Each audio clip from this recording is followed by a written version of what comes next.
आप सभी को प्रणाम। जय गुरुदेव। आज के इस अध्याय से पहले सभी मिलकर गायत्री मंत्र करेंगे।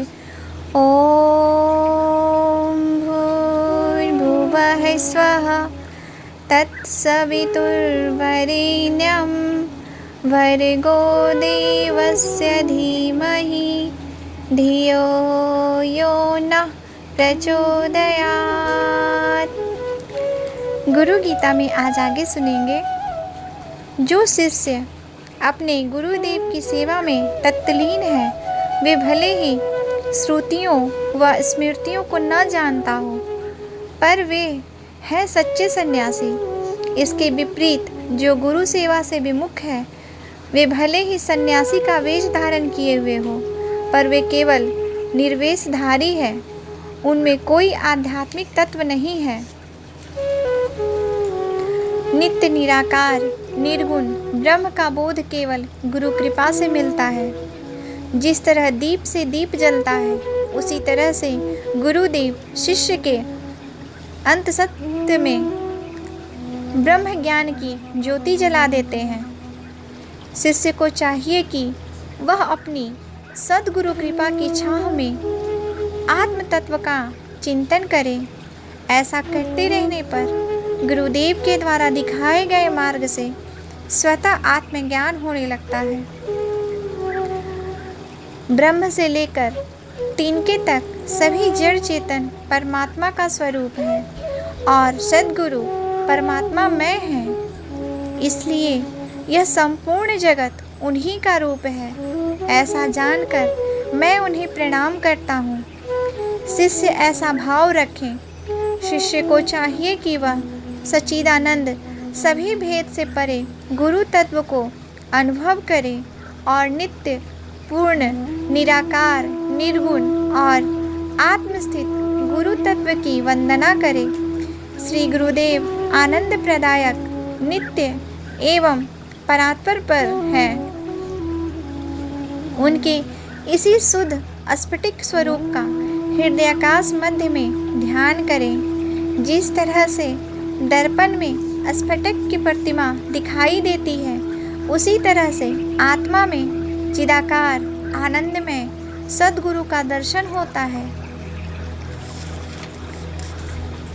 हृदय में चिन्मय आत्म ज्योति के अंगुष्ठ मात्र स्वरूप का ध्यान करना चाहिए। इस ध्यान की गहनता, सघनता व प्रगाढ़ता से जो भाव स्फूर्ति होते हैं, उन्हें सुनो। भगवान शिव कहते हैं, हे पार्वती, इंद्रियों से परे सब भांति अगमय नाम रूप आदि विशेषताओं से परे शब्द से रहित ब्रह्म का अनुभव अपने ही स्वरूप में होता है। जिस तरह से कपूर एवं पुष्प आदि सुगंधित पदार्थों में स्वाभाविक ही सुगंध व्याप्त है, जिस भांति सर्दी एवं गर्मी स्वाभाविक है, उसी भांति ब्रह्म शाश्वत है। वह श्री गुरु स्वयं ब्रह्म रूप में सर्वत्र स्थित है। जिस प्रकार भ्रमर के सानिध्य से कीट भी भ्रमर ही हो जाता है, उसी प्रकार जीवात्मा ब्रह्म का ध्यान करने से ब्रह्म ही हो जाता है। इस प्रकार अपने चित्त में सद्गुरु का ध्यान करने से शिष्य ब्रह्ममय हो जाता है तथा वह पिंड पद और रूप से मुक्त हो जाता है। इसमें कहीं भी शंका नहीं है। पार्वती जी बोली, हे महादेव, पिंड क्या है, पद किसे कहते हैं, हे शंकर, रूप क्या है और रूप से परे क्या है, ये विस्तार पूर्वक बताइए। महादेव बोले, हे देवी, कुंडलिनी शक्ति ही पिंड है। हंस को पद तथा बिंदु को रूप कहते हैं और निरंजन निराकार को रूपातीत कहते हैं। हे सुमुखी, जिसकी कुंडलिनी शक्ति जागृत होती है, वह पिंड से मुक्त हो जाता है। जिसके प्राण हंस में स्थित हो जाते हैं, वह पद से मुक्त हो जाता है। और जिसको आत्मज्योति के नील बिंदु के दर्शन हो जाते हैं, वह रूप से मुक्त हो जाता है। जो निरंजन निराकार और निर्विकल्प स्थिति में स्थित हो जाता है, वह यथार्थ से मुक्त हो जाता है। इसमें कोई संचय नहीं है। ऐसा मुक्त पुरुष स्वयं सर्वमय होकर परम तत्व को देखता है। वह इस सत्य को अनुभव करता है कि न कोई दूसरा है और न ही इस आत्म तत्व से बढ़कर कोई श्रेष्ठता है। ऐसा अनुभव करते हुए वह संपूर्ण निराश्रय होकर जीता है। श्री गुरु कृपा से इस परम तत्व का अवलोकन करने के बाद शिष्य साधक सभी आसक्तियों से रहित, एकाकी, निष्पृह, शांत और स्थिर हो जाता है। उसे अभिष्ट मिले ना मिले, उसे ज़्यादा मिले अथवा थोड़ा मिले, इस चिंता को छोड़कर वह सभी कामनाओं से रहित संतुष्ट चित्त होकर जीवन यापन करता है। ज्ञानी जन इस अवस्था को ही सर्वज्ञ पद कहते हैं। इसे प्राप्त करके देहधारी जीव सर्वात्म हो जाता है। इस अवस्था को पाने वाला साधक सदा शांत, हमेशा ही आनंदित एवं यंत्र तंत्र रमने वाला होता है। भगवान सदाशिव कहते हैं, हे देवी, इस तरह से मैंने आपको मुक्त पुरुष के लक्षण सुनाए। ऐसे मुक्त पुरुष जहाँ भी निवास करता है वह देश पुण्य भूमि हो जाता है। हे देवी, उपदेश स्थित गुरु मार्ग मुक्तिदायक है। गुरु की भक्ति, गुरु का ध्यान और वह सब कुछ जो आपसे कहा गया है। हे महान बुद्धि वाली, इस प्रकार से जो कार्य सिद्ध होगा वह मैं बताता हूँ। इसका उपयोग लोक कल्याण के लिए करना चाहिए, ना कि लौकिक कार्यों के लिए करना चाहिए। गुरु गीता पाठ में आगे सुनेंगे। भगवान भोलेनाथ माता पार्वती से कहते हैं, हे देवी, उपदेशित गुरु मार्ग मुक्तिदायक है। गुरु की भक्ति, गुरु का ध्यान और वह सब जो आपसे कहा गया है। हे महान बुद्धि वाली, इस प्रकार से जो कार्य सिद्ध होगा वह मैं बताता हूँ। इसका उपयोग लोक कल्याण के लिए करना चाहिए, न कि लौकिक कार्यों के लिए। जो ज्ञानहीन लोग इन सब का लौकिक कामनाओं के लिए उपयोग करते हैं, उन्हें बार बार भव सागर में गिरना पड़ता है। परंतु जो ज्ञानी अपने कर्म का निष्काम भाव से प्रतिपादन करते हैं, वे सभी कर्म बंधनों से मुक्त रहते हैं। गुरु गीता का भक्तिपूर्वक पठन, श्रवण एवं इसका लेखन तथा दूसरों को इसे देने से सर्व सुफल प्राप्त होता है। प्रभु कहते हैं, हे देवी, गुरु गीता रूपी इस शुभ तत्व को मैंने आपके सामने कहा है।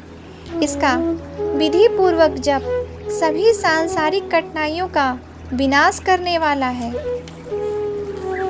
गुरु गीता का प्रत्येक अक्षर मंत्र राज है। अन्य सभी मंत्र मिलकर भी इसकी 16वीं कला भी नहीं है। इस गुरु गीता की मंत्रमाला के जप का अनंत फल है। इसका पठन करने वाला इस अनंत फल को प्राप्त करता है। ऐसा करने से उसे सभी पापों का एवं सभी तरह की दरिद्रताओं का विनाश होता है। गुरु गीता का जप काल एवं मृत्यु के भय का हरण करने वाला है। इससे सभी संकटों का नाश होता है। इतना ही नहीं, इससे यक्ष, राक्षस, भूत, चोर एवं व्याघ्र आदि के भय का भी हरण होता है। इसके जप से सभी व्याधियां दूर होती है, सभी सिद्धियां एवं अलौकिक शक्तियों की प्राप्ति होती है। यहाँ तक कि इस गीता को स्वयं जपने से सम्मोहन, वशीकरण आदि की शक्ति स्वतः ही प्राप्त हो जाती है। वस्त्र आसन पर साधन करने से दारिद्रता आती है। पत्थर पर साधना करने से रोग होता है। धरती पर बैठकर साधना करने से दुख मिलता है और काष्ठासन पर की गई साधना निष्फल हो जाती है। काले हिरण के चर्म पर साधना करने से ज्ञान की प्राप्ति होती है। व्याघ्र चर्म पर साधना करने से मोक्ष की प्राप्ति होती है। कुश के आसन पर साधना करने से ज्ञान सिद्ध होता है, जबकि कंबल पर बैठकर साधना करने से सर्व सिद्धियां मिलती हैं। भगवान शिव कहते हैं, हे देवी, इस गुरु गीता का स्वाध्याय कुश के आसन पर, दूब के आसन पर अथवा श्वेत कमल के आसन पर बैठकर करना उचित है। शांति प्राप्ति के लिए श्वेत आसन पर, वशीकरण के लिए रक्त वर्ण के आसन पर, सम्मोहन के लिए काले आसन पर एवं धन प्राप्ति के लिए पीले आसन पर बैठकर साधना करनी चाहिए। इस क्रम में उत्तर दिशा शांति कार्यों के लिए, पूर्व दिशा वशीकरण के लिए, मारण कर्म के लिए दक्षिण दिशा एवं धन प्राप्ति के लिए पश्चिम दिशा उपयुक्त मानी गई है। गुरु गीता की साधना सभी प्राणियों का सम्मोहन करने वाली है। इसमें सभी बंधनों से छुटकारा मिलता है। इससे देवराज की प्रीति मिलती है और सभी लोगों के प्राणी बस में होते हैं। इससे सभी शत्रुओं एवं दुर्गुणों का स्तवन होता है, गुणों की अभिवृद्धि होती है। गुरु गीता की यह साधना दुष्कर्मों का नाश करने वाला सत्कर्मों की सिद्धि देती है। इस साधना से असाध्य कार्य साध्य होते हैं एवं नवग्रहों की पीड़ा दूर होती है। दुख स्वप्नों का फल नष्ट होता है, सुस्वप्नों का सुफल मिलता है। इस साधना से नित्य सभी प्रकार की शांति होती है।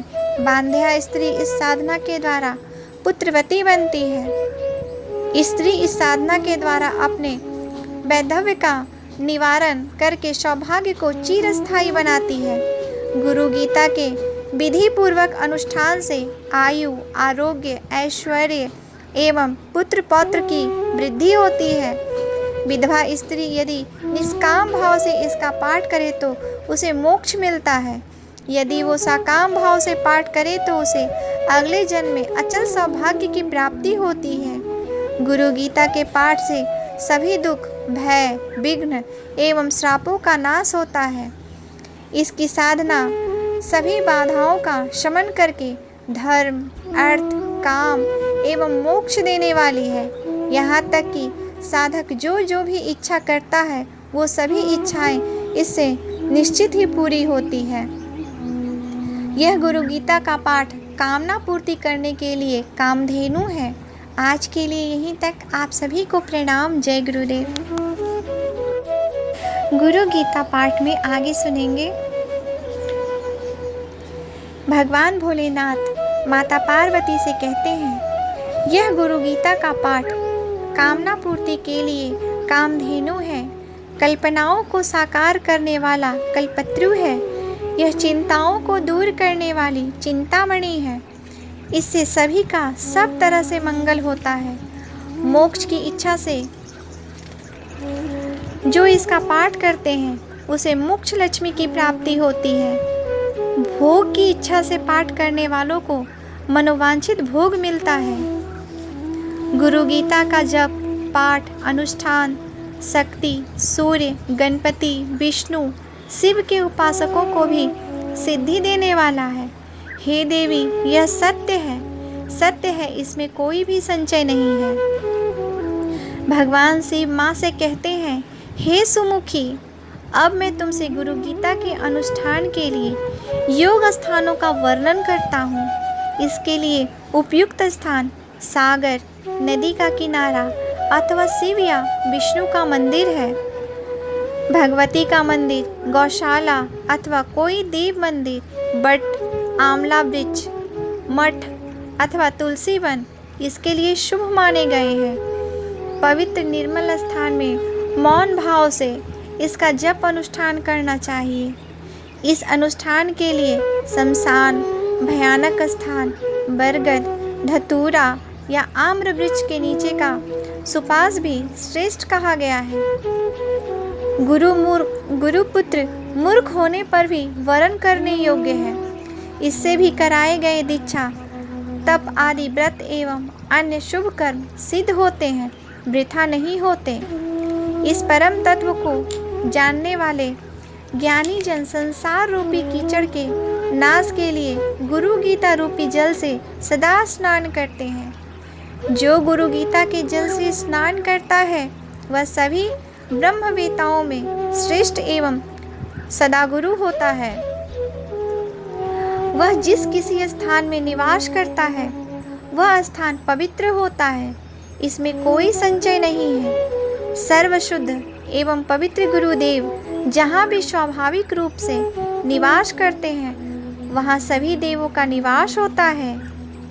गुरु गीता का जप करने वाला पवित्र ज्ञानी पुरुष बैठा हुआ, सोया हुआ, जाता हुआ, खड़ा हुआ, बोलता हुआ, अश्व के पीठ पर आरूढ़, हाथी पर आरूढ़, सुप्त अथवा जागृत सर्वदा विशुद्ध होता है।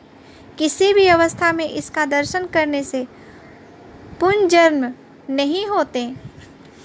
समुद्र में जिस तरह से जल, दुग्ध में दूध, घृत में घृत, घड़े का आकाश घड़े के फूट जाने से ब्रह्म आकाश में मिल जाता है, उसी तरह से आत्मा परमात्मा में मिल जाती है।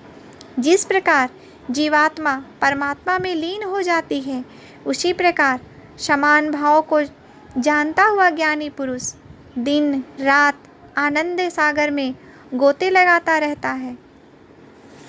इस तरह से ज्ञानी सदा ज्ञान मुक्त होकर वास करता है।